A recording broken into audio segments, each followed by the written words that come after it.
पहला पाठ राजाओं का पहला ग्रंथ अध्याय 19 पद संख्या 4 से 8। वह उस भोजन के बल पर ईश्वर के पर्वत तक चलता रहा। एलियस मरुभूमि में एक दिन का रास्ता तय कर एक झाड़ी के नीचे बैठ गया और यह कहकर मौत के लिए प्रार्थना करने लगा, हे प्रभु, बहुत हुआ, मुझे उठा ले, क्योंकि मैं अपने पुरखों से अच्छा नहीं हूँ। वह झाड़ी के नीचे लेटकर सो गया। किंतु एक स्वर्गदूत ने उसे जगाकर कहा, उठिए और खाइए। उसने देखा कि उसके सिरहाने पकाई हुई रोटी और पानी की सुराही रखी हुई है। उसने खाया पिया और फिर लेट गया।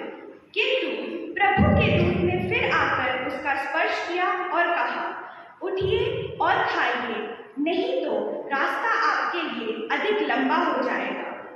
उसने उठकर खाया पिया और वह उस भोजन के बल पर 40 दिन और 40 रात चलकर ईश्वर के पर्वत होरेब तक पहुंचा।